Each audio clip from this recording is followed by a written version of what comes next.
All right, I should be live. Let's see what we got here.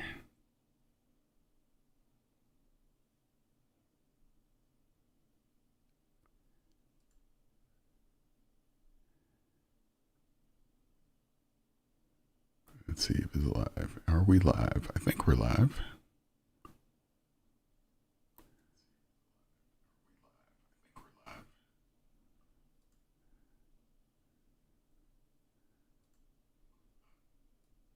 Hey, good morning, good morning. I am still setting up a couple things here, so I appreciate the patience. You probably hear me hearing myself, so give me 1 second here.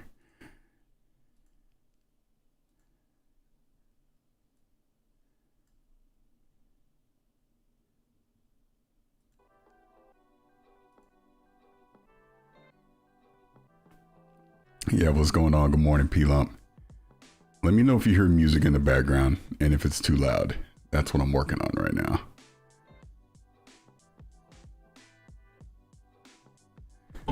But yeah, Sunday morning, we're not doing Gamertag Radio today because we already did it the other day. And I was like, I want to do more of this live stream stuff. So here I am. And I'm going to... Okay, good. And I'm actually going to share this out right now. So again, give me just a second here.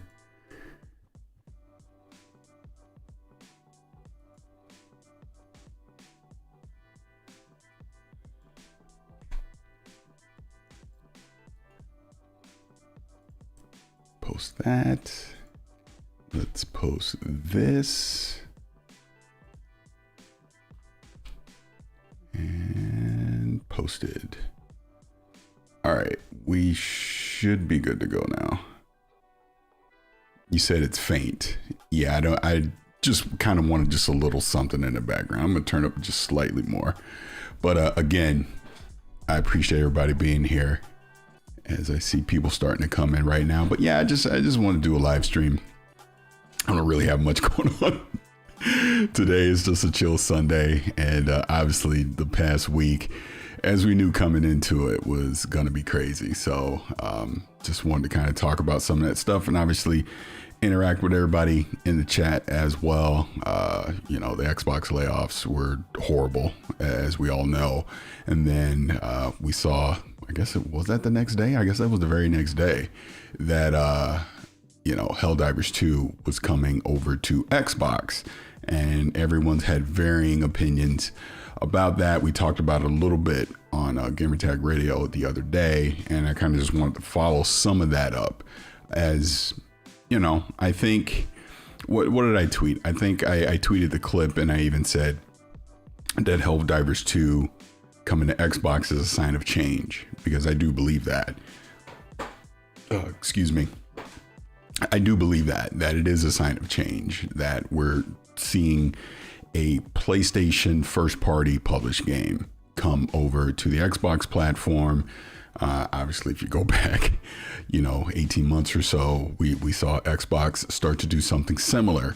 And while I don't think they're exactly the same, I don't think the floodgates are about to open. I think it goes to show you the current state of the industry and the need for these companies to, they got to continue to grow. They got to continue to generate revenue. They got to continue to get more people interacting with their games.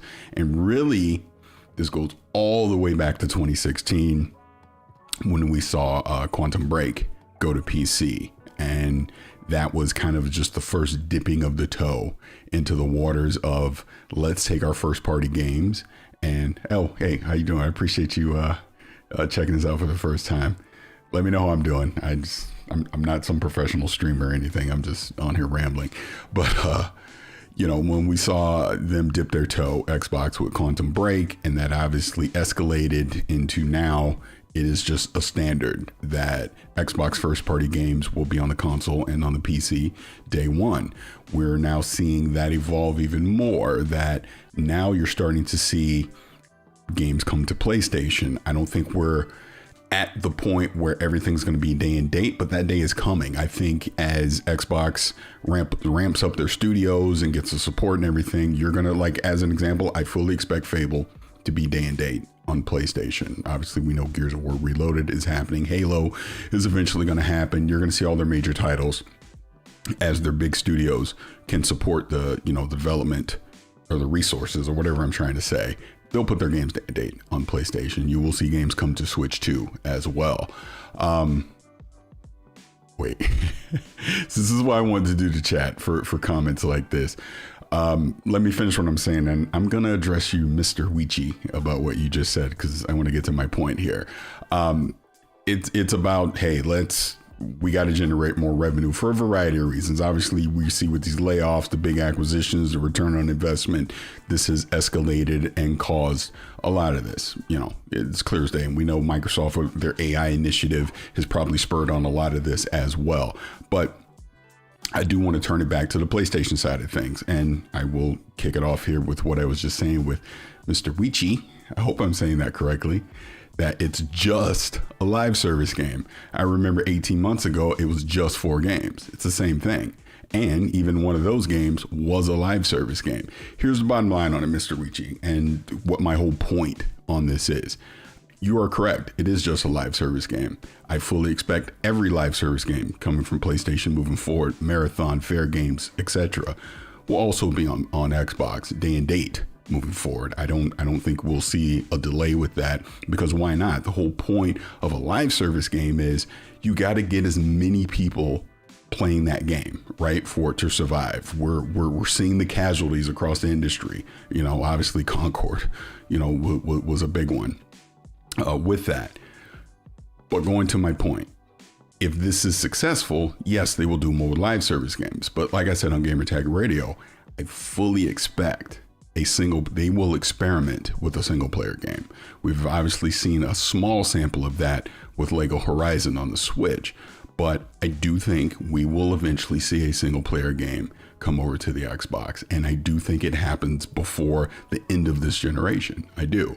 And this isn't console war things. This isn't anything. This is business. Let's experiment. Let's see if there is an audience over there. Let's see if we can generate revenue over there. And I think the prime candidate for that would be 2018 Spider-Man. It is a widely known, huge IP that a lot of people enjoy. And you bring it to Xbox, it's going to sell, I think. The other candidate obviously would be a Horizon, something like that, because Horizon obviously, has become a very big IP for PlayStation as well. But I think the first one you would try would be Spider-Man. And then if that is successful, they're not going to stop. Why would they? It's a business at the end of the day. It's not about this brand loyalty and all that. It is about, hey, if we can generate more revenue, if we can continue to grow the business, they're going to do that. That's how I see it. So hope that answers that question. And I appreciate everybody coming in here. Like I said, I just randomly do my live streams here, so I appreciate people jumping in. And I hope I answered the Helldivers question, and definitely push back on that if you disagree, because this is the whole point. I like to have these kind of conversations and just give my perspective on it. And what else are we saying in the chat here? And DJ is saying, I think this is the beginning of the end of the console gaming. While it's good that more people are going to play, it's destroying competition. Nintendo will be the only console maker in the future. Disagree. We obviously know there's going to be a next generation of console gaming. There will be a PlayStation 6. There will be a next generation Xbox console, because they said as much. What operating system, how open it is, we will see, but there will be a version of an Xbox for the next generation. Now, that will take us into the 2030s. By the time you get past that, look, who knows, right? But I think as long as you have hundreds of millions of people still buying console hardware, they will continue to make console hardware. But I think the caveat here is they will just be one device of many that you'll be able to play your games on. Clearly, this is the Xbox strategy. And I think to a lesser degree, this will be the PlayStation strategy as well. Yes, there'll be a PlayStation 6, but they will put their games on PC. You will still have cloud streaming, and you will probably have select titles that will go to their competitor platforms as well.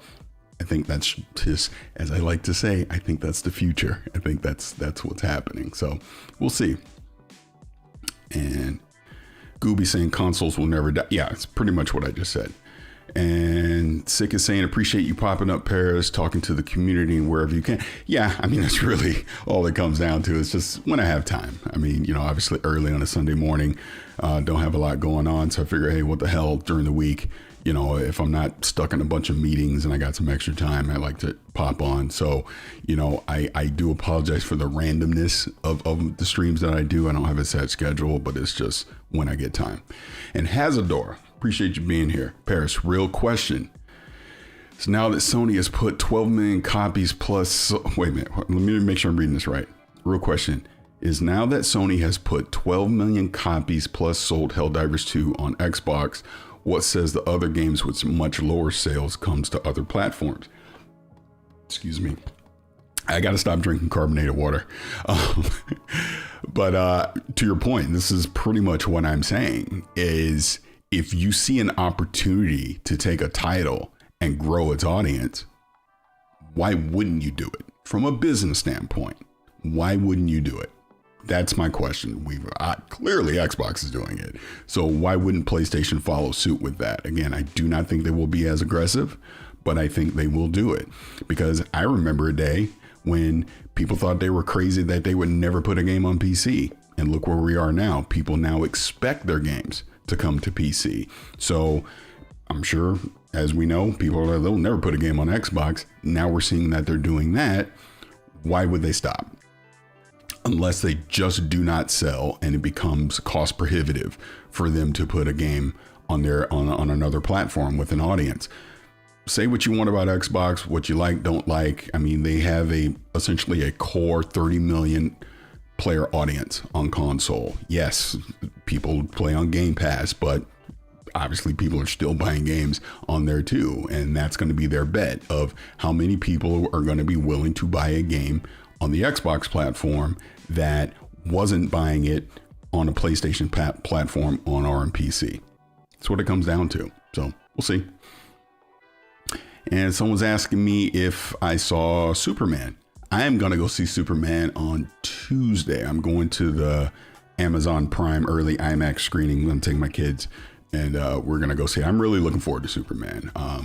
I've tried to avoid a lot of the newer trailers and scenes and stuff that they've been talking about, because I think I've seen enough that I'm convinced. I mean, I'm a James Gunn fan. I like James Gunn's content. Obviously, everything he's done with Guardians. I like Suicide Squad. Creature Commandos was good, which was kind of the opening into this new DC universe that he's creating. So I want to see more of it. And so far, what I've seen of Superman looks really good. So really excited for it, hoping for the best, because I like these kind of movies. Even, you didn't ask, but I'll say even with Fantastic Four, I'm a little more skeptical on Fantastic Four, unfortunately. But again, I'm hoping for the best with Fantastic Four as well.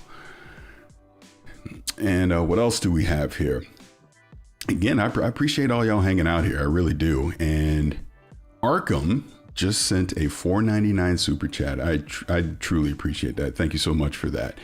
And you are saying, why does Xbox cancel the games after they spent all that money on development and licensing? Isn't that a waste just to not release the game? Okay, so let's talk about this. I agree. Why cancel the games? But I think, again, there's a lot of factors in this. I think AI is driving a lot of these cuts, for better, not even for better or worse. I just think it flat out sucks. Good people have lost their jobs due to no fault of their own, and I hate it. I really do. It is a reflection on leadership, from Matt Booty, Sarah Bond, Phil Spencer, all the way on up to the top of Satya Nadella. This is on them, and it's terrible. And like I said, I've had personal friends lose their job this week, and it's terrible. But to your question, when I think about Perfect Dark, when I think about Everwild, if those games have been in development for an extreme amount of time, I think people are saying Everwild, the first concept of that happened 10 years ago. We know the initiative started in 2018. I guess they revealed Perfect Dark in 2020. So at a minimum, that's had 5 years of development. And I think it just comes down to this. Like, when we didn't see Everwild at this showcase, I was like, oh, that game's in trouble, because we still don't know what it is, right? So if it was not close to being released, then as they're being forced to make these cuts, it's going to be on the chopping block. And I think that also applies to Perfect Dark as well. Even though we got to see it, it was more surprising with Perfect Dark because you showed us some gameplay from it last year. And then we did find out some of that stuff was legit. It wasn't just all faked. So, but if it was still in development hell, if it still was not close to launching, let's say Perfect Dark wasn't coming out until 2028, maybe they just made the decision that is way too freaking long for that game to be in development. The initiative has obviously had all its issues over the past few years, and they just decided, all right, you got to go. Because if we're going to cancel Perfect Dark, and that's the only thing the initiative was working on, and they already had to bring in another studio, with Crystal Dynamics to help them with it, and it was still in trouble, they canceled it. Again, with Everwild, if it was taking this long and you still did not have a game that was close to coming to market, they made the decision. Not saying I agree with any of this. I'm just saying it's the reality of what probably happened. Now, the ZeniMax one is the one that is baffling to me, that online game, because for all intents and purposes, it sounds like that game was a lot of fun. I mean, if you go by the reports and the rumors, Xbox leadership played it. They loved it. Allegedly, Phil Spencer had to have the controller snatched from his hands. He enjoyed it so much, right? So why cancel that game? That's a question we'll never truly get the answer to. But, and it's like I said, that one just baffles me beyond belief, honestly. And then when you bring in Turn 10 with Forza, look, Forza Motorsport did not launch in the best condition, right? Had a lot of issues. I know they've done a lot of work, to kind of get it into a good place now, but let's just be real again.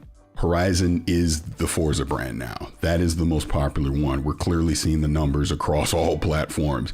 I think last time I remember is 40 plus million people are playing Forza Horizon 5. So we know it sounds like we're getting Forza Horizon 6 next year. So again, if they're making cuts, if Turn 10 essentially they're not close to wanting to put out another motorsport and the focus is on Horizon, this is what happens. Turn 10 loses half of their of their developers, and who's left is now supporting Playground with Horizon. Look, it's cold-blooded, man. It is. It's terrible. I don't like it at all. This is a part of corporate America. This is the ugly side of everything that we're seeing across tech right now. So that's why I don't think Forza Motorsport is dead. I do think it comes back at some point, but it's probably a very, very long ways away before we'll ever see another Forza Motorsport. Hope that answers the question. Hey, good morning, Web Dave. Good to see you here, brother. Appreciate it. And what did I say on these streams? Like and subscribe. What do you hit? Hit the thumbs up. Like, subscribe, all that stuff. Share it out to everybody. Let everybody know I'm live. I appreciate it. Let's see. What else? Lowell. I hope I'm saying your name correctly. If indie titles with a visibility boost from Game Pass can outperform dev costs to profits AAA exclusive titles, maybe the problem is exclusivity model. Oh man, people get very grumpy with me about the whole exclusivity thing. So since this is my channel and my platform and I can say what I want without being interrupted, let's be clear on exclusivity.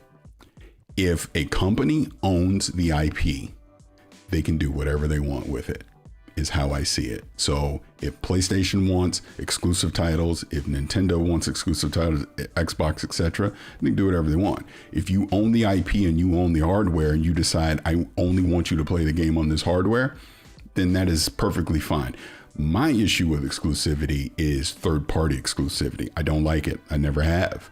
If a third-party company is making a deal and locking it down to just one platform, you're now gatekeeping it away from other people that decided to not invest in that hardware. So, people got grumpy with me about Final Fantasy VII Rebirth for that very reason. And what do we see now? Square has completely changed that stance and they're putting their games on all platforms. And that's just good for us as a customer. Take the business side out of it, right? As a gamer, I want options to be able to play games. So I know I'm kind of all over the place with what you're saying here, but the point is exclusivity. There is a place for exclusivity. I get it.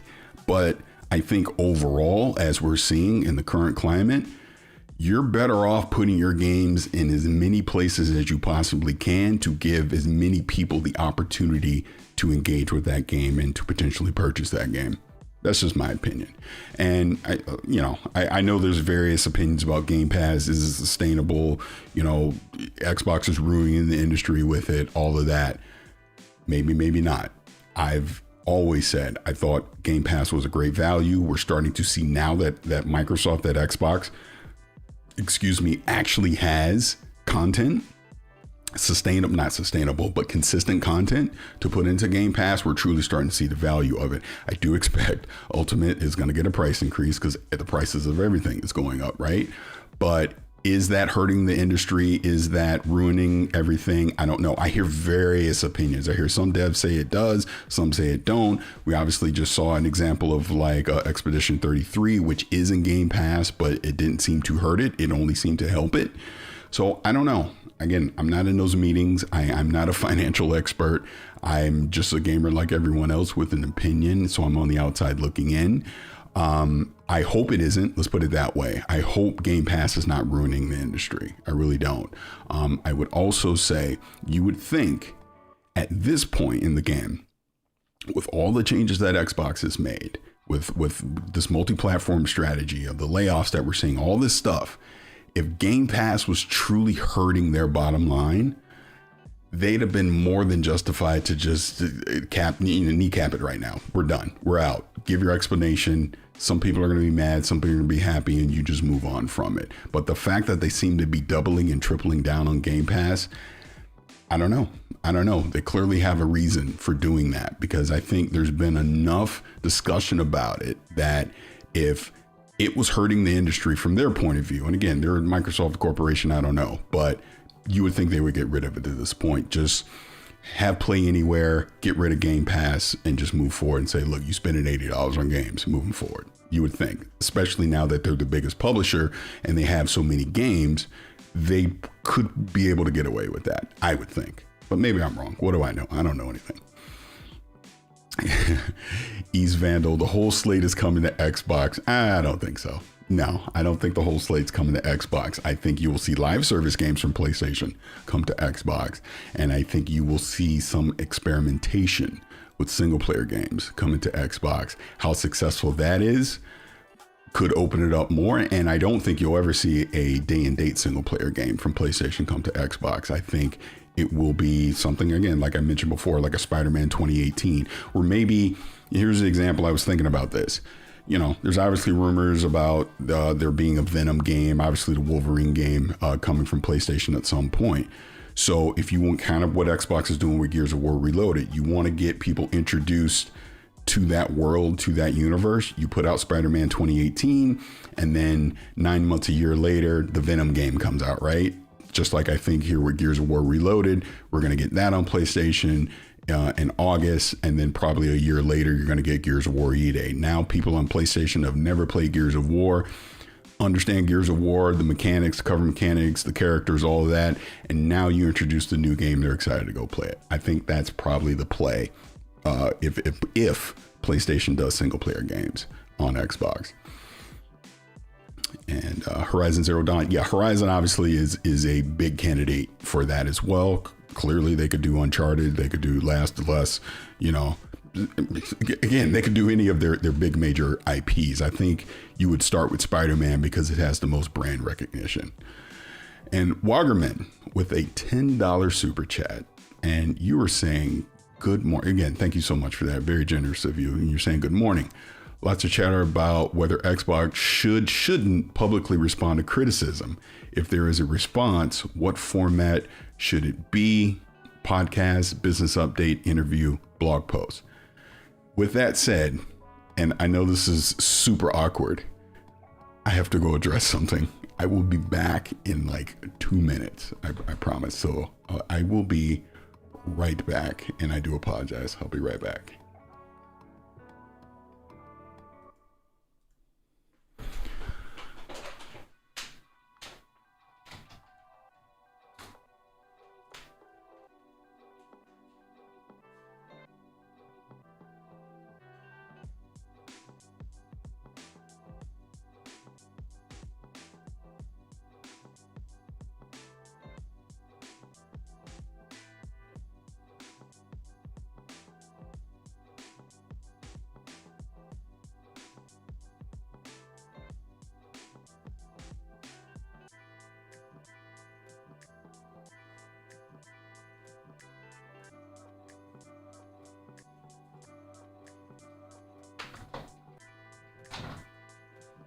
Okay, I'm back, and I do apologize.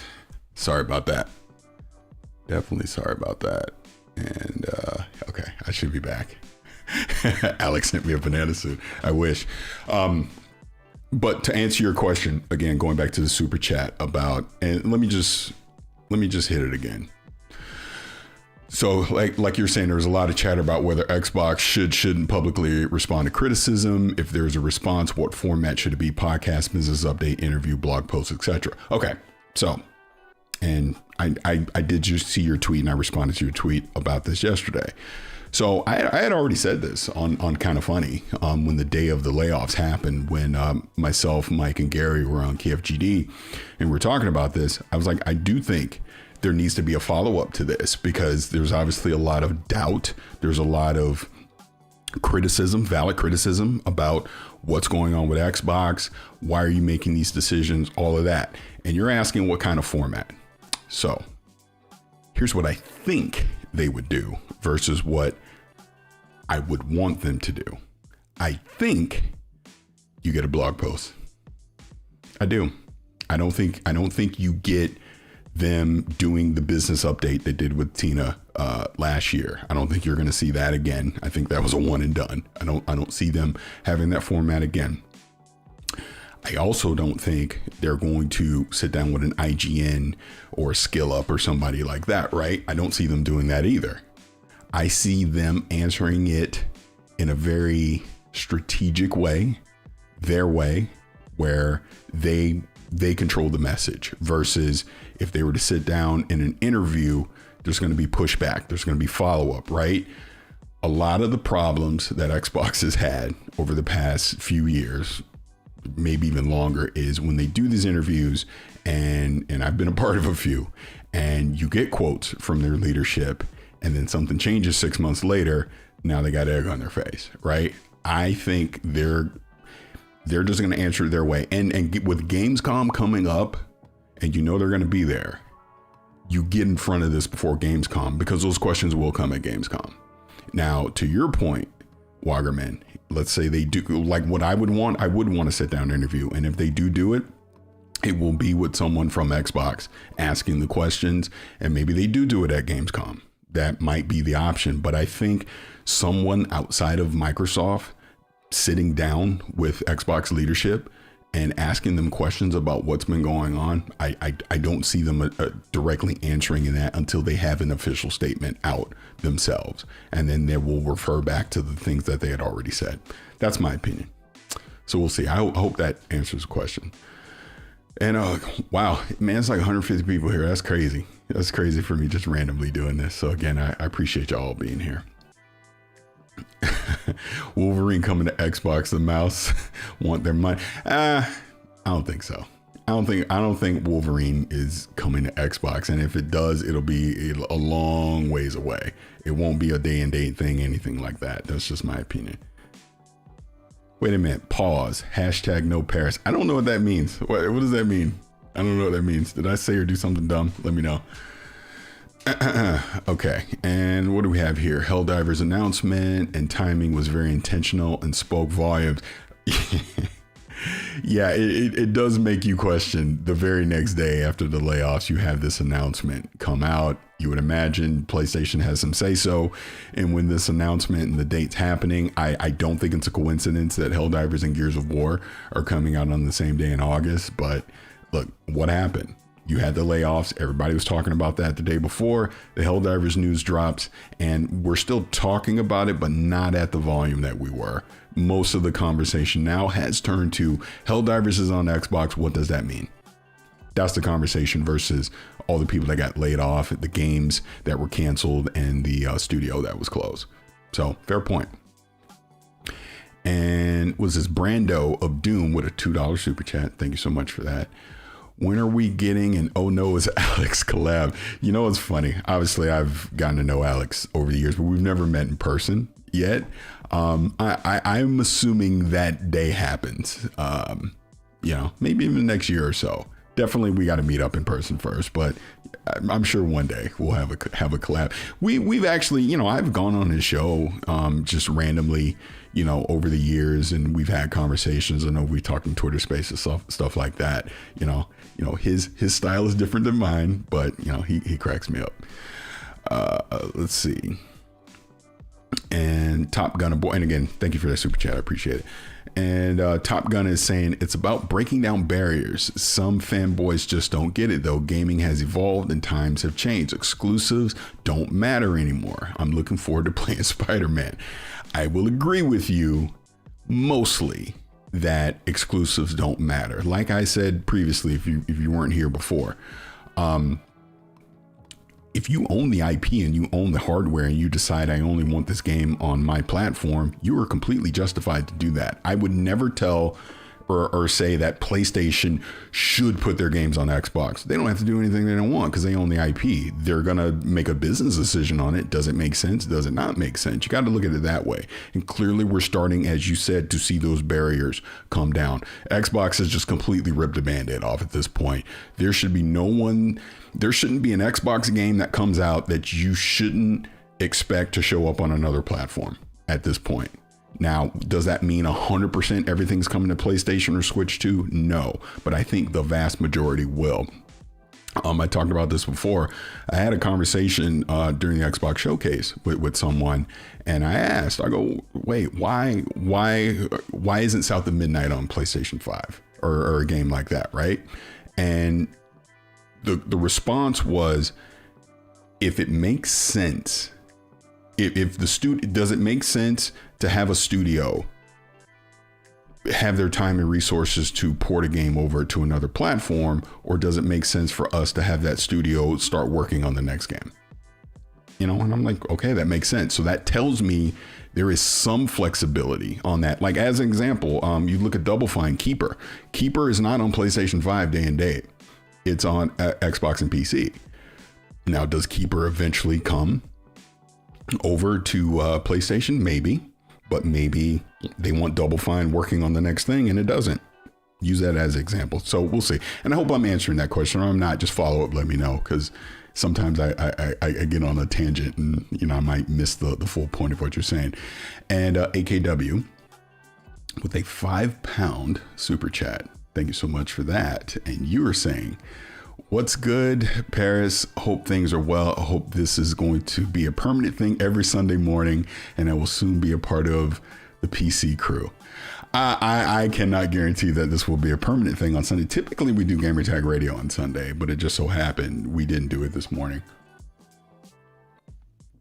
So I was like, what the hell? I might as well just jump on and start flapping my lips, I should say, and just giving my opinion on some stuff. Oh, I'm not reading that one, Eastside Vandal. That's not true. Let's not go there. But yeah, we'll see. But I appreciate the super chat. And hey, here's what I'll say about you joining the PC crew. Yeah, if you can afford to do so and you want to build a PC and invest in that, it's great. I mean, I am blessed, fortunate, and lucky that, yes, I have a high-end PC, but I like my PlayStation 5 Pro. I like my Xbox Series X. I play on all of them because I like having that diversity of just playing on whatever I want, when I want, depending on what mood I'm in or where I want to be. If I want to sit in my living room and play on a console, I can do that. If I want to be here in the office and play on my PC, I do that. That's great. But PC gaming is fantastic. I love PC gaming. And I definitely would say to anyone that wants to jump into that, invest into that, it's great because, I mean, just look at all the options that you're going to have being able to play on a PC. It's fantastic. And Day Reezy with a $5 super chat. And good morning to you, sir. And appreciate that. You're saying good morning, Paris. Oh, Paris. Good morning, Paris and gamers. Way send his regard. Oh, Ray sends his regards. He took his Flintstone vitamins this morning. Will you be joining the fight August 26th though?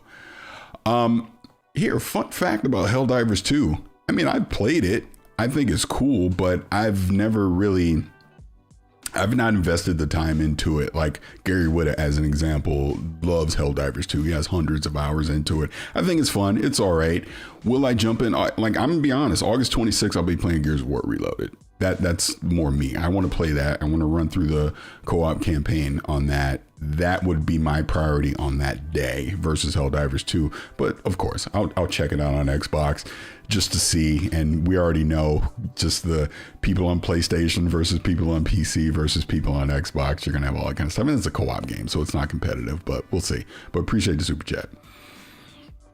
And I got one saying PC gaming is amazing. Yes, it is. It really is. I mean, you got to look at PC gaming this way.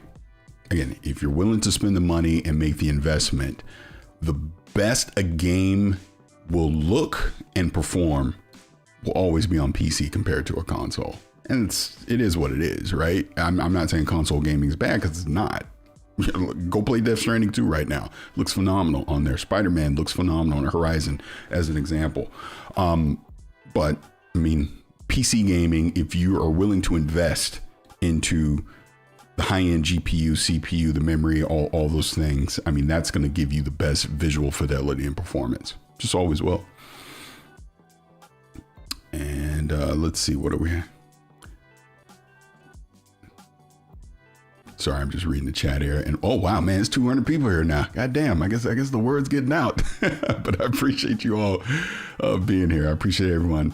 And let's see, one more thing, parents. I can bench press more. No, you can't. You can't. Well, you know what? I don't know what you can bench. I'll say this. I don't even try and hit my max anymore because I'm getting old and I'm tired of getting freaking hurt. I have nobody to impress except myself. So I lift just to stay strong, but I'm not trying to hit PRs no more. Like, as an example, I'd rather do 20 reps of 225 than try and do 5 of freaking 450 or 405 or something like that. And Dior, I hope I'm saying this right. Paris, first time sub here. May I ask you this? What if Sony really take their gas games to Xbox and Switch as well, but they really don't with the tentpole single player titles? What if that happens? And that very well may be the case. It very well may be, because again, you want your live service games everywhere to get the biggest population of people playing it. Maybe PlayStation does not put their single player games on Xbox. I think they experiment. That's just my opinion. I think we see an experiment. I think you see one of their games come to Xbox and see how it does. I think that happens. I really do. But we'll see. But that is fair. And thank you so much for subbing.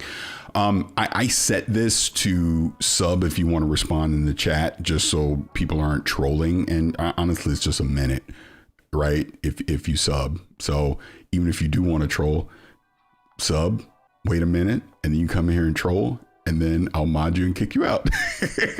Nah, but I just did that just so it isn't a bunch of spam on here. But I appreciate everybody jumping on. And looks like I got another super chat and it is scrolling away from me. So let me come back up here.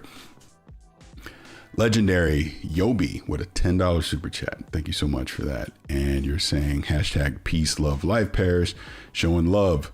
Appreciate that, brother.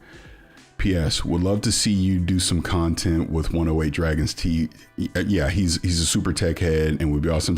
Yeah, we, you know, it's funny. I met him, was that last year at the Game Awards? The timeline gets fuzzy, but I've been on the show. He invited me on. I came on the show. I know I came on last year, and I want to say we met. Yeah, it was the Game Awards last year. We met in person at the Game Awards last year. Good dude. And I just saw him again and got to hang out with him at Summer Game Fest. Again, this is what the community stuff's all about, man. It's why you will see me lurking in chats and popping up randomly on shows and stuff like that, because I like to have conversations with people.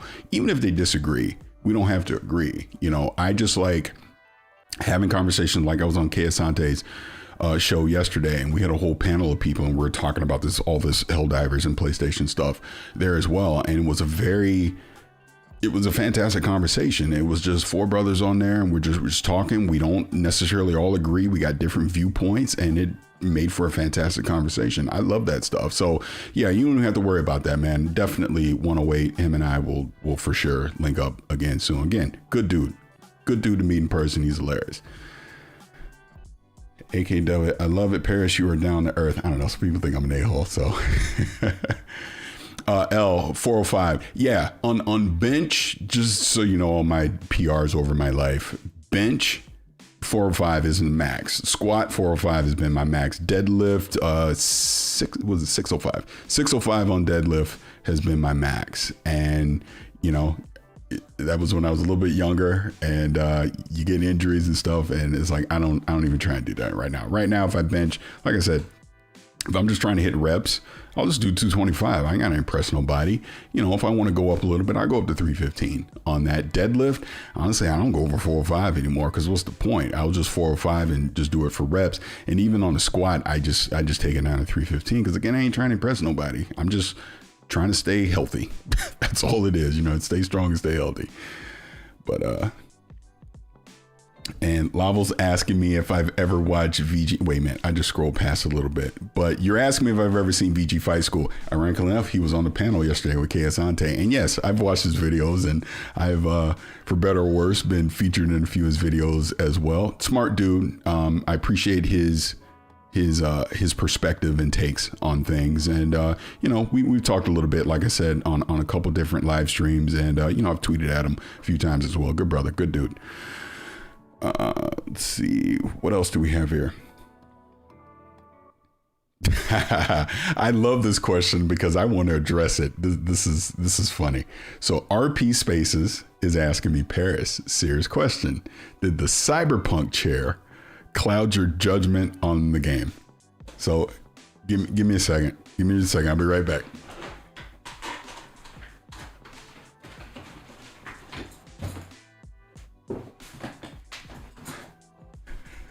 Yes, it did. It 100% clouded my judgment. No, it didn't. And it's so funny that the Cyberpunk chair is still a thing. 5 years ago, I make no apologies for being excited for Cyberpunk 2077, because at that time, CD Projekt Red, what they had done with The Witcher 3, I was a huge fan. Obviously became a huge fan of what they were leading up to with Cyberpunk 2077. I get it. I got into some of their marketing stuff. I had a viral moment with it. I wind up hosting, I should say, the launch event during the pandemic in that December of 2020. The game did not launch in a great state, as we all know. I always tell everyone, go back and watch the Kinda Funny review in December of 2020. I didn't recommend the game. I didn't, because of all the issues that they had. And look, they know it. They've owned it. Look at all the work that they've done over the past 5 years to fix that game. Look at Cyberpunk Edge Runners. Obviously, they just announced Edge Runners 2, which I'm super excited about. Hell, I was just at CD Projekt Red earlier this year. And hold on, make sure the camera, since I jumped in this chair, I'm sitting a little higher. But yeah, I was actually at the studio, and it was so funny. This chair, you go every meeting room, you see this chair in every meeting room. And, obviously I got to interview CD Projekt Red during the Game Awards when they announced The Witcher 4 as well. So this is a very long-winded answer to say, no, it did not cloud my judgment, because, you see something, you're excited about it.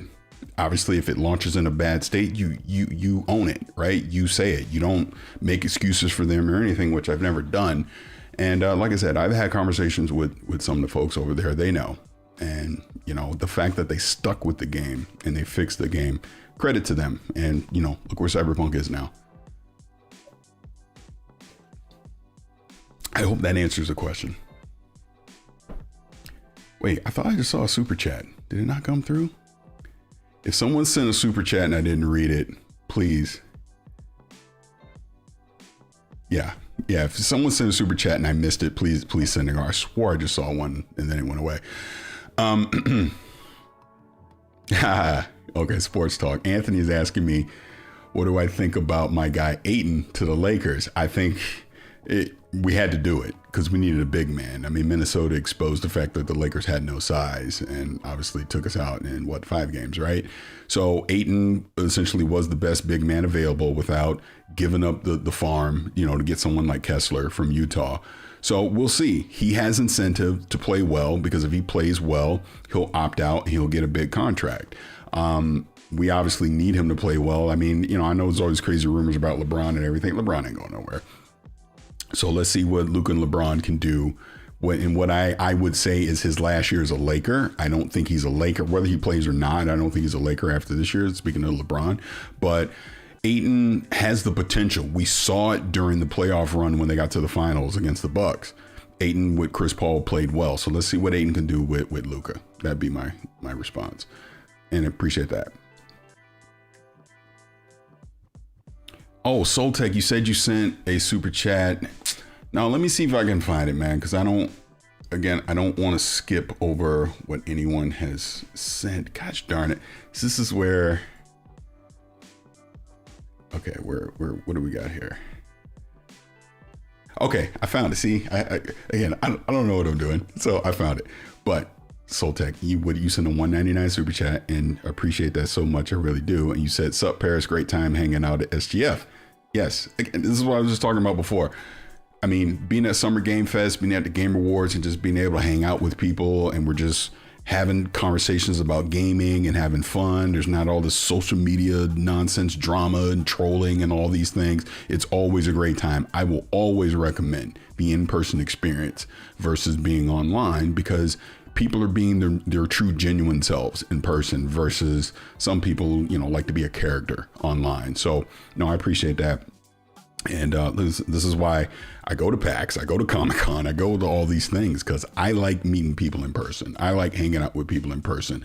The fan event we did for Xbox this year at Summer Game Fest was fantastic. You know what I mean? Getting to see a whole bunch of people that aren't necessarily these big active people on social media, but they follow the content, they see what we do, and you get to shake their hands and have conversations with them and stuff. It's great. Really is. Love it. And let's see, what do we have? Legendary Paris. There is a feature on YouTube. I don't know if you have to turn over. Yeah, that's what I just found. I was like, wait, why am I not seeing it? Then I found it. I just like your name, Stone Patrol. I know.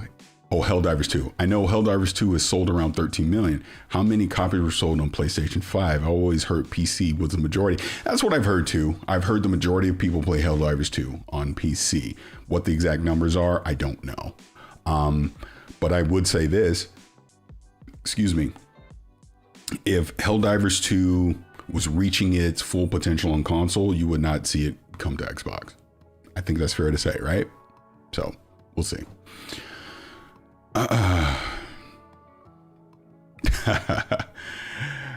Oh, RP asking all the spicy questions today. So Paris, do I agree with Chris?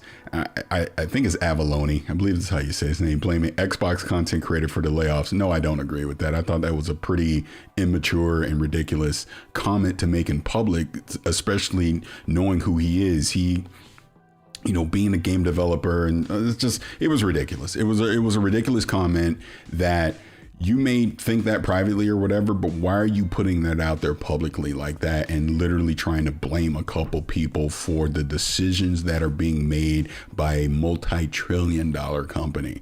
And as we know, a lot of these cuts had to do with AI. I mean, you know, I've even had some people, you know, try to pull in, oh, you cheered for the Activision Blizzard acquisition, and that's the reason for all the layoffs. I'm not saying it's 100% not.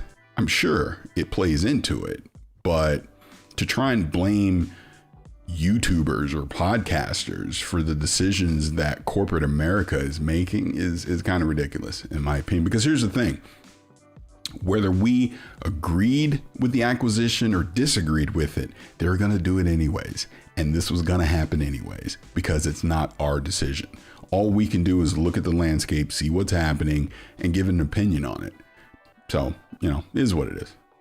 Yeah, everything is Game Pass's fault. Yes, that's always the default one to go to as well. Everything is Game Pass's fault. Game Pass has ruined the industry. And I talked about this earlier already, but, you know, I said it before, I'll say it again. If Game Pass was truly not, sustainable is not even a word, but if it truly was hurting the bottom line from Microsoft, forget Xbox. If Game Pass was hurting the bottom line from Microsoft, they'd have canceled it. They'd have canceled it. This was the perfect opportunity over the last year to cancel it, and they would have. But then But what it seems to me is they're doubling down on it. So who knows? Again, I hope it's not hurting the industry. I don't want it to. I think it's a great value for us as a consumers, as I've said many times.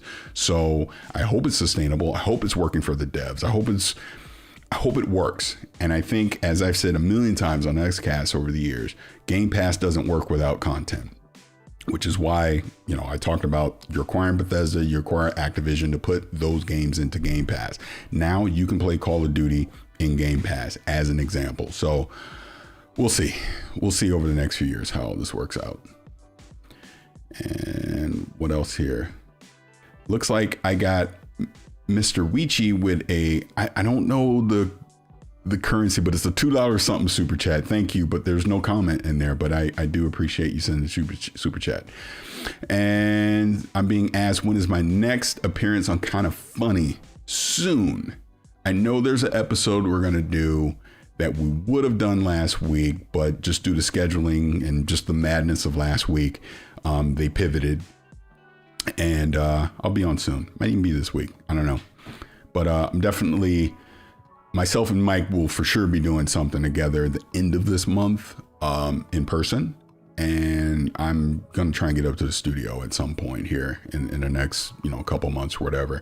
Definitely by the end of the year for sure. And do you K-Nob? I might be butchering the name, brother, but you get it. Thank you for the $1.99 super chat. And you're saying not true. Sometimes it's the Series S fault. Yes. If it's not Game Pass, it's the Series S's fault on everything. And Dean, I see you with a comment saying, good morning to you. Loving these live streams. You've been doing well. Really value your takes and opinions. Blessing.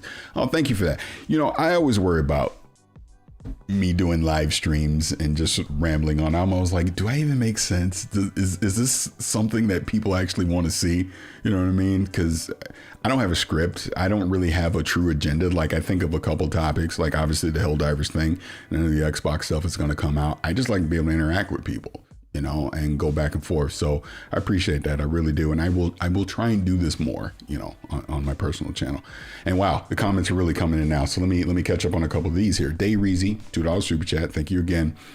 It's always Game Pass and Baby Bro Series S fault. Yeah, exactly. Dark Hammer X. Now this is a name I have not seen in a very, very long time. Dark Hammer X is one of the first people I've ever had on my friends list on Xbox. That's why your name always sticks out to me. So again, we taking this way back. We taking this back into like damn near the original Xbox days. But I appreciate $20 super chat. Thank you so much for that. And as always, you're doing an amazing job, brother. You've been in the game a long time, to my point. Yeah, long ass time. So what advice would you give to some of us who are thinking about joining podcasting and YouTubing? Okay. So again, like I said, this goes way back. If you want to jump into content creation now, be it a podcast, YouTube, or whatever the case, live streaming, first and foremost, know this. When you first do it, you're not going to be good. The only people that are going to be watching is you, your mom, and your auntie, maybe your wife or girlfriend. You do it because you love to do it. That's why you do it. You do it because you're passionate about it. You do it because you want to have an opinion that you want to share with the world. Be open to criticism. Trust me on that one, because you will get critiqued on this stuff. And treat the early days of you doing whatever you decide to do as practice reps, right? This is how you get better. Because if you go back and see when I first started doing this, freaking horrible. But now I'm comfortable in front of a camera. I'm comfortable, like, talking live with people, panels, obviously hosting stuff, interviewing people, all that. So just treat it early as practice reps. And be as consistent as you feel that you need to be. If you want to do a show once a week, do it once a week. If it's once a month, that whatever. So your audience knows what to expect. Don't do this random shit I'm doing now with live streams that just randomly pop up at certain times and certain days of the week. But that would be my advice. And like I said before, do it because it's fun, man. Do it because it's fun. Do it because you love to do it.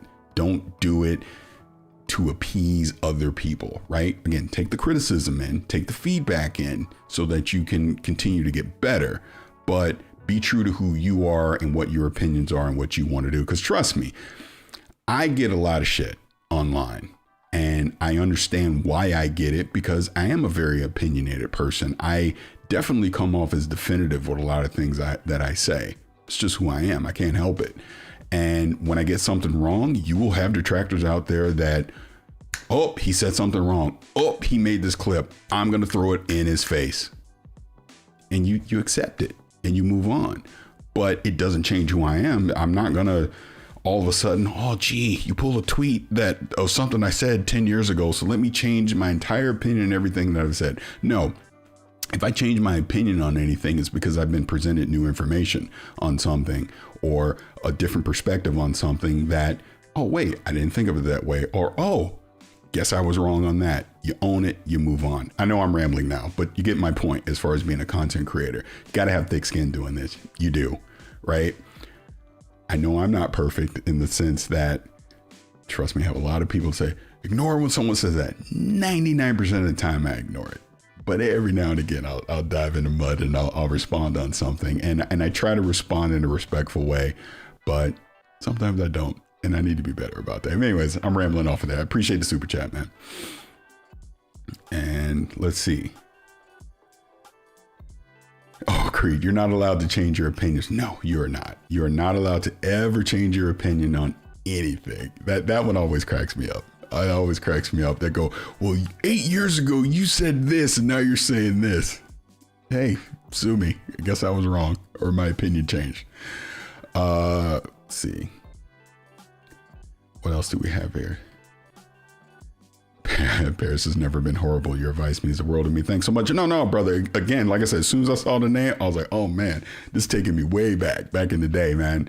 You know what I mean? And this is the one beauty of gaming and having done this so long. You meet so many people along the way, right?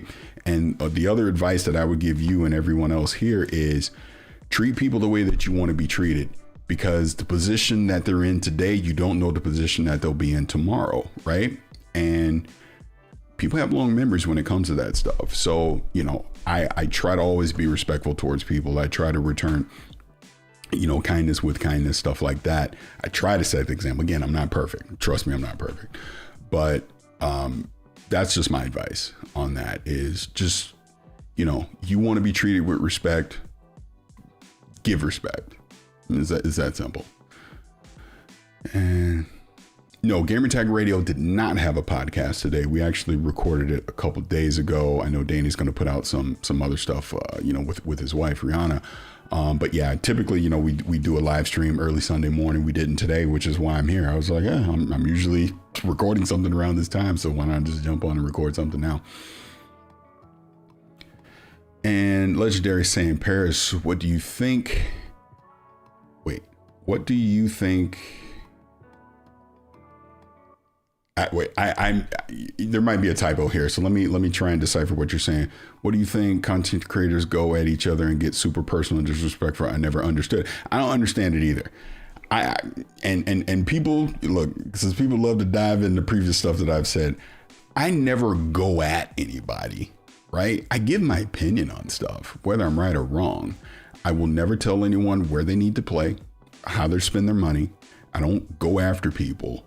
But you will see certain people that do that. And my hypothesis on all this is it's rage bait engagement. If I bring up another creator and that creator responds to me, that creates drama. Now people are going to want to pay attention to me. They're going to want to engage with me. They're going to want to see what my response is going to be, all that stuff. This is why I try to say, I try to ignore 99% of it when that happens.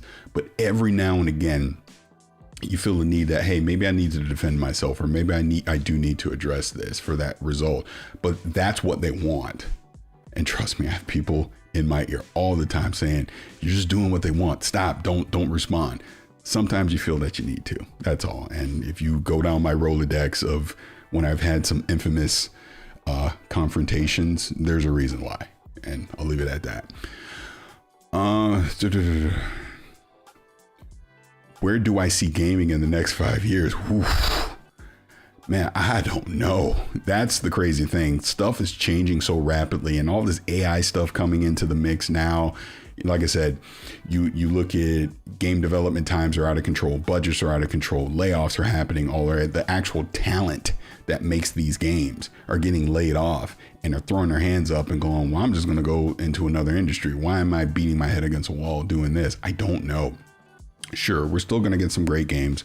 We know we're going to get this hardware, but I do worry about the industry long term. I mean, and it's crazy because they're making money, but it ain't enough.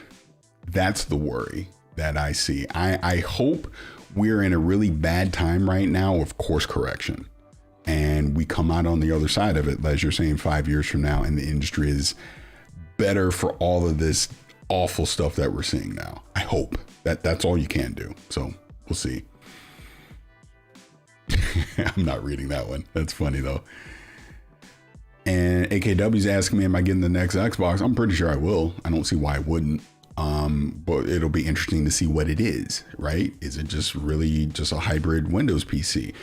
Is it still like a traditional console that I want to stick under my television? I'm assuming it'll be the latter, which means I'll get it. Because again, I've basically owned every console since the PS2 era, because I didn't own a PlayStation, the original one. I had a Saturn. But since that point, like Dreamcast, all that, since the Dreamcast days, let's put it that way, I've always owned every console. So I don't see why I wouldn't continue. Like I said, I've had a Wii U, all that, right? So I don't see me not owning one. And got a few different super chats here. Let me make sure I catch those so I don't miss them. And Anthony is saying $2 super chat. Thank you for that. Paris, keep being you. Now let's play some games. Exactly. That's what all this is really about at the end of the day. It's just playing games, man. And it's, say it before, social media is not real life. Don't use that as a gauge of what the majority of people think.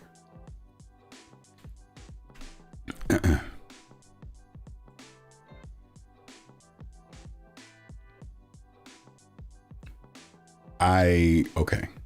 Maybe you're not talking to me, so I'm just going to ignore that. But BT Maverick with a $10 super chat.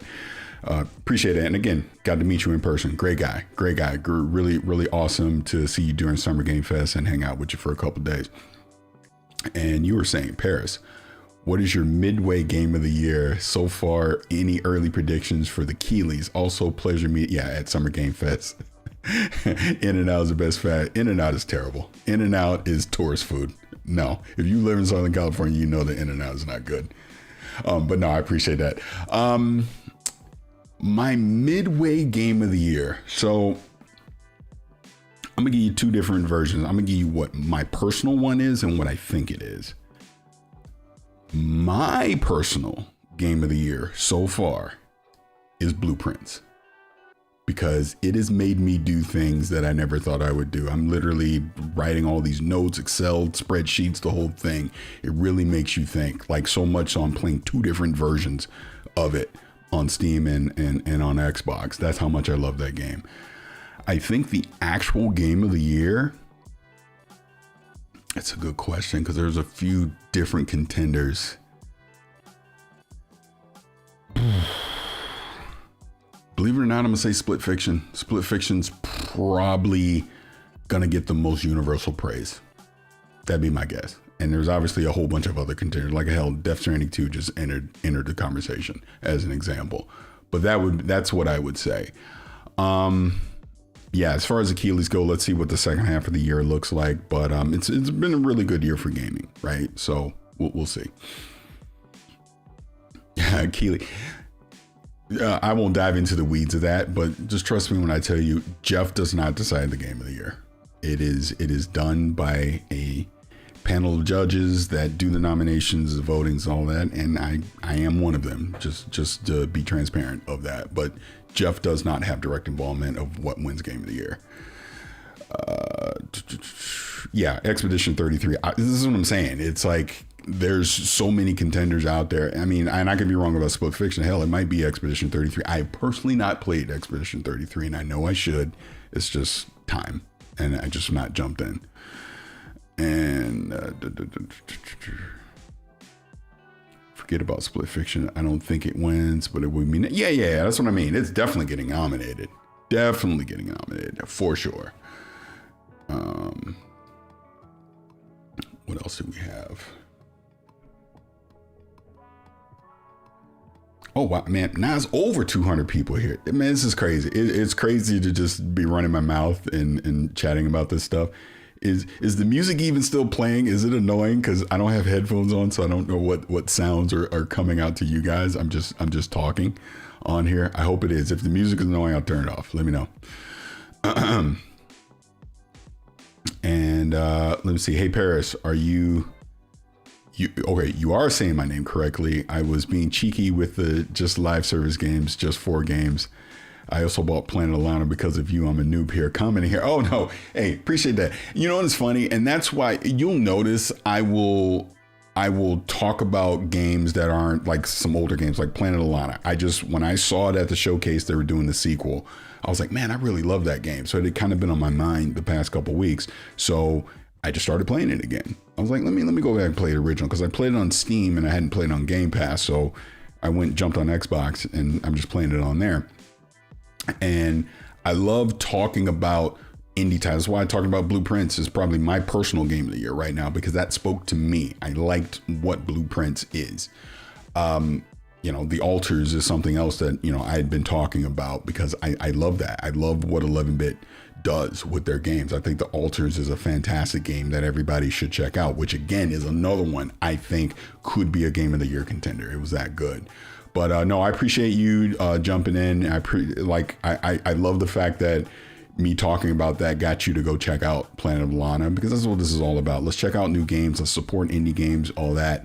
And I hope you enjoy it. I really do, because I thought it was a fantastic game, and I can't wait to next year for Planet of Lana 2. And Cooper with a $4.99 super chat. Thank you so much for that. And you were saying, having a baby girl in about a week, any advice? Also, keep up the great work. First and foremost, congratulations on that. Children are an absolute blessing.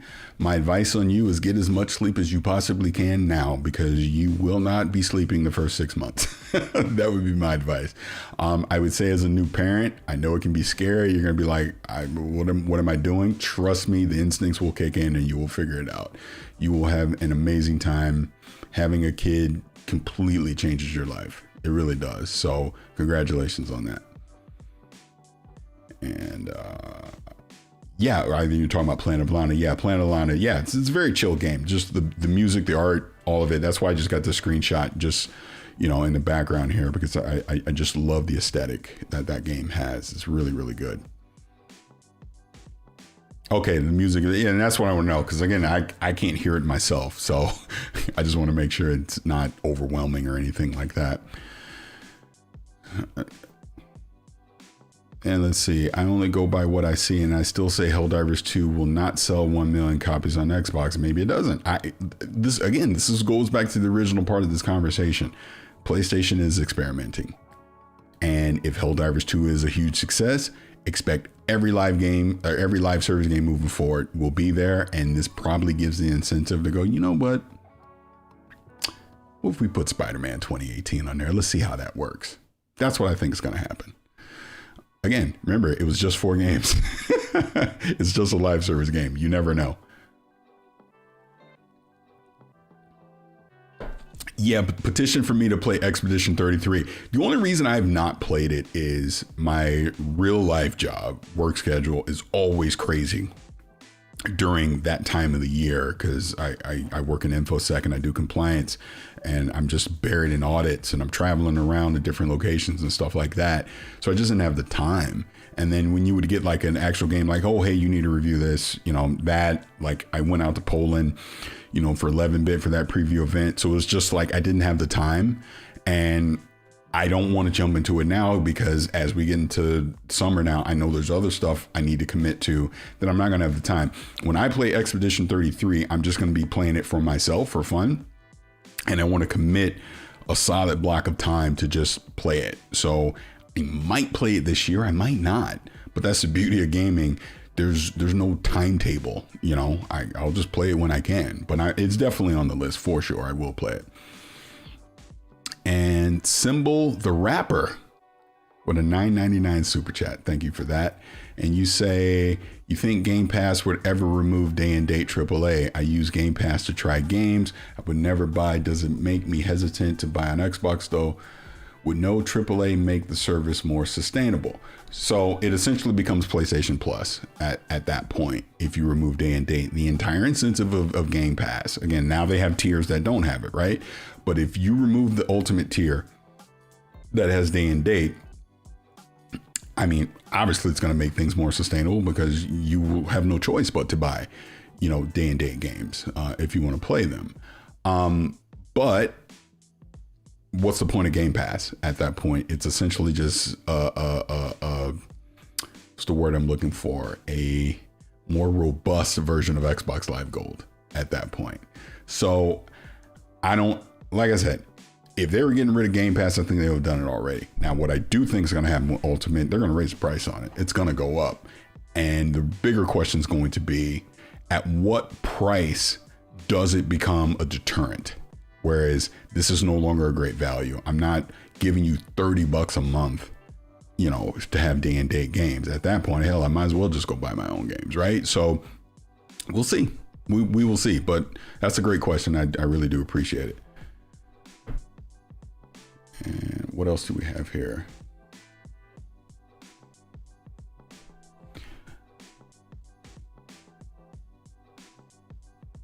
Oh, Stone Patrol. I played Spider-Man with all the Xbox buttons actually on screen and everything last week. I put it on when trying my Steam games, though the Xbox app I use using a controller. Weird to see. Yeah, it is weird to see. And, it's funny you bringing up Spider-Man on PC. Yeah, I did that when it first came out on PC. Because I play with all the Xbox controller and PC already. So yeah, you're going to get all the Xbox prompts when you do that. And this is what I'm saying again. Why not? That would be the question. Other than some weird brand loyalty thing, if there's an audience that you're ignoring with a game like Spider-Man, why not? That's why I think it's the one that they potentially could try and see.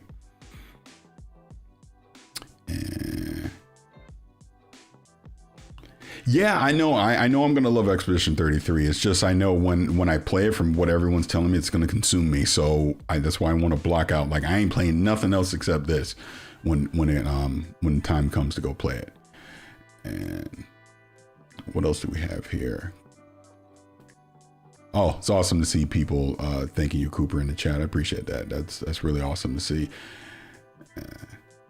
Yeah, I mean, like, that IT guy saying like he had a cutoff price for Netflix already, and that's like me. I'll give you an example. HBO Max, it went up. I don't know, it was 20 something bucks. I'm like, I don't watch that much HBO stuff. Like, I'm done, and I got rid of it because I'm not going to pay that price point. It is no longer a value to me. And yeah, Game Pass can get to that point, for gaming as well. If it gets too expensive, you're not going to subscribe to it. You're not going to buy it, or you're going to lower down to the tier where you're just playing the back catalog of games, right? Just makes sense.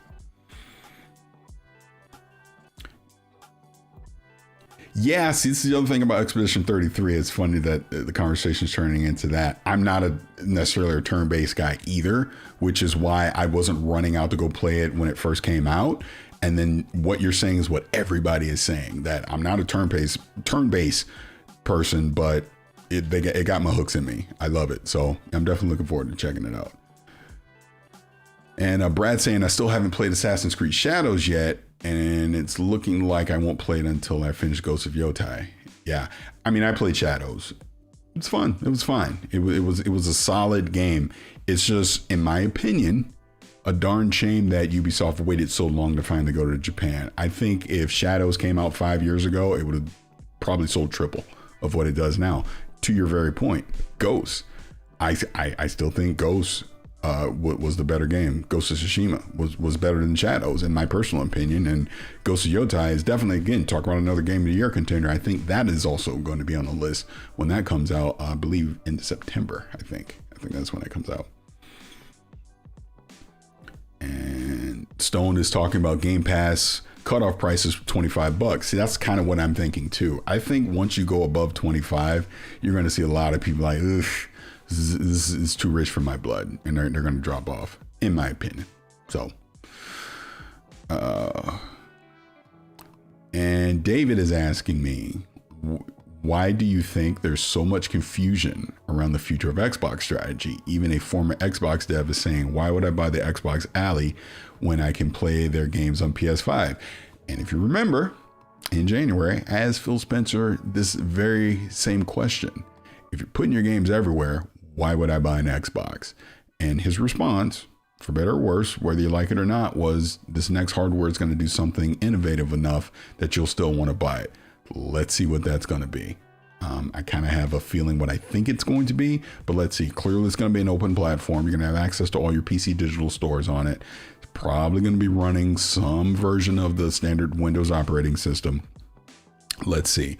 Getting hands-on with the Xbox Ally X, I got a chance to see some of the improvements that are making for Windows on the handheld side, and I like them. I think that potentially could work, but there's still a lot of stuff that they still need to do. What does the backwards compatibility layer look like on Windows? There's a lot of those questions they still need to answer. But to your main point about why is there so much confusion? Because there's been so much change in the past 2 years with Xbox about we're doing this. Wait, now we're doing this. Now we're doing that. Wait, what? To the point you almost can't keep up with it, right? Add in the layoffs, add the games getting canceled, studios closing, all these things that have been happening in just the last 24 months. I think it is very valid to have confusion over the Xbox strategy, and something I have been a big critic with Xbox over the years, and I've said it directly, to people there, is they need to be better with their messaging and communication. That goes all the way back to 2013 with the Xbox One reveal, and we know how that turned out, and we're still seeing some of that to this very day. So yeah, that's why you're seeing that. They need to do a better job when it comes to that. And I'm worried it's not going to be powerful enough. I don't know if you're talking about the handheld or the next gen console. The Ally X, let's just talk about that from a power standpoint. It is going to be running the new Z2 Extreme chip. I'm trying to remember, it's what, a terabyte storage on it. I'm talking about the X version, not the other one. And wait, was it 24 gigabytes of RAM, I believe?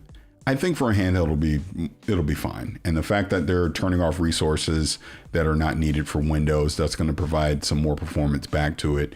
I think from a performance standpoint, it'll be fine. I only got to play Gears of War Reloaded, which obviously is an older game. Ran just fine on it. So the real test is going to be, once we get our hands on it and are able to test more modern games. I think Cyberpunk obviously is going to be kind of the go-to one for that from a performance standpoint. Hopefully I'll get a chance to review it, and if I do, obviously I'll have it here on the channel ahead of time, so you can kind of get my 2 cents on it before you have to go around and buy it. Price is obviously going to be a big factor in this too. That'll be a curious one as well, to see how they price this thing. I personally am kind of leaning into talking about the X. Anywhere between $7.99 to $8.99. $8.99 is my worst case for it. $7.99 it would be best case. It would be my guess on this, but we'll see. We will see. Is it 32? See, it might be. I'm just doing this off the top of my head. Obviously, hey, I have a video on the channel. I know I talk about all of it. So definitely I have the specs there. But top of my head, I couldn't remember if it was 24 or 32, but you could be right. It might be 32. People don't talk enough about Xbox rewards. I've obtained over 1 million points. God damn. And haven't paid for a game or hardware in a long time. Hey, you are dedicated, my friend. You are definitely taking advantage of the system. Hey, look, if it's there, do it. God bless you. I know I've heard other people talk about they use rewards all the time. I have rewards. I don't even know how many points I got because I've just never used it, but I probably should.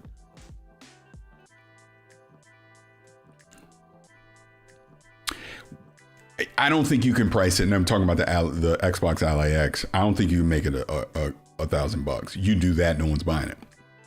That's why I think worst case would be 900. I think once you get to quadruple digits on it for the price, yeah, that's gonna be too much, in my opinion. If you're doing that, you're just selling it just to sell it. You're not expecting anybody to really buy it. It is truly a niche product in that case.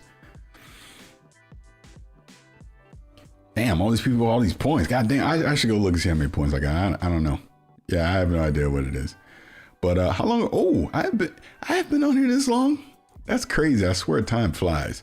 I'm probably going to wrap this up then, because I wanted to do around an hour and it looks like I'm already at an hour 20. Like I said, I just wanted to get some thoughts out there about Helldivers 2 and obviously talk about this layoff stuff. I know I talked about that, more so at the beginning of the stream. And since then I've just been reacting, to what everybody's been saying in the chat. And like I said, I appreciate everyone's been sending super chats and everything. I appreciate the encouragement to continue to do more of this. Like I said, I definitely want to continue to do more of this. I can't guarantee a consistent schedule right now. When I do get to that point, I will definitely communicate that out.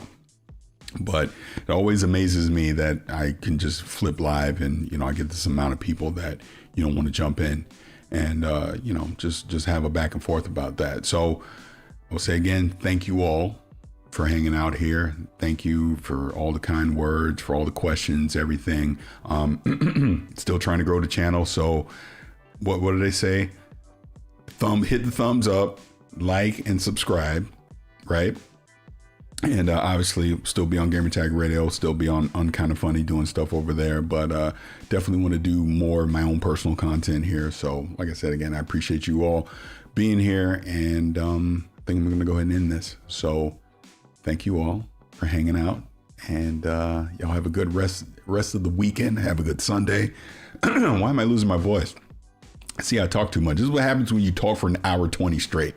But have a good Sunday. Appreciate you all being here. I'm sure I will jump back on again during the week.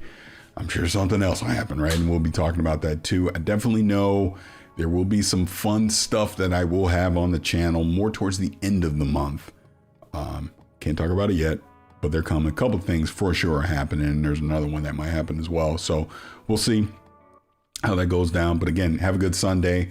Thank you all for hanging out here in the stream, and I will talk to you again.